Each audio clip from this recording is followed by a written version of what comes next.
समय एक बुद्धिजीवी ने सद्गुरु सदाफल देव जी महाराज से पूछा कि परमेश्वर प्राप्ति का कौन सा मार्ग है तथा वह कैसे प्राप्त होता है। इस पर स्वामी जी ने बताया, वह मार्ग अत्यंत दुर्लभ है। अधिकारी होने पर वह प्राप्त होता है जिसे संत जन जानते हैं। ना वह मार्ग चारों वेदों के अध्ययन से होता है, ना खटशास्त्र पढ़ने से होता है। वह केवल सद्गुरु की दया से ही प्राप्त होता है। आस्तिक्य भाव से पूर्ण वैराग्य के बाद अंतर चेतन अनुभव साधन द्वारा सद्गुरु भेद साधन से उस पर ब्रह्म परमेश्वर की प्राप्ति होती है, उसका साक्षात्कार होता है। स्वामी जी के जीवन में प्रयागराज झूसी का विशेष महत्व है। यहाँ पर एक गुफा थी जिसमें आप साधन अभ्यास करते थे। इसे आप अपना कॉलेज कहते थे। इसी गुहा के ऊपर स्वामी जी की समाधि स्थित है। अर्धकुंभ का समय था। स्वामी जी झूसी गुहा पर प्रचार की योजना और स्वरवेद की विषय सूची बनाते थे। संध्या का समय था। स्वामी जी इसी का चिंतन करते हुए आ रहे थे कि उन्हें मार्ग में एक संत पुरुष का दर्शन प्राप्त हुआ। वे स्वामी जी के साथ उनकी गुहा पर आए और वहां स्वामी जी से सत्संग वार्ता होने लगी। कुछ प्रश्न जो स्वामी जी के हृदय में उठ रहे थे पर स्वामी जी कह नहीं रहे थे, परंतु वह संत उनका जवाब दे रहे थे।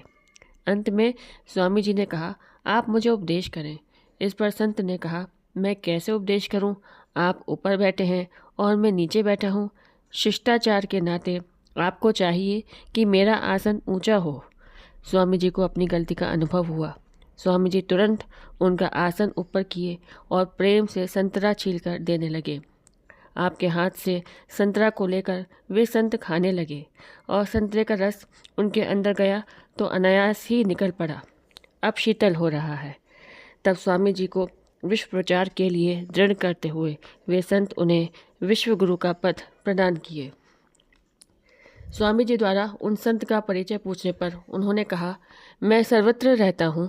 बाद में स्वामी जी को करुणामय सद्गुरु के मिलने का भाव हृदय में आया। इस प्रकार नित्यनादि सद्गुरु का दर्शन झूसी में सद्गुरुदेव को द्वितीय बार हुआ।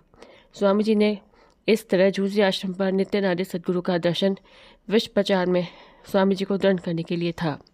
बाद में इसी झूसी गुहा पर पक्की गुहा और ब्रह्म विद्या की वेदी बनी। कुछ समय अभ्यास करने के पश्चात इसे आश्रम घोषित किया गया। स्वरवेद को सद्गुरु सदाफल देव जी महाराज अपने हृदय की चिंतामणि कहते हैं। अध्यात्म ज्ञान सबसे श्रेष्ठ ज्ञान है जिसका उपदेश स्वामी जी ने स्वरवेद में दिया है। बोलिए सद्गुरुदेव की जय।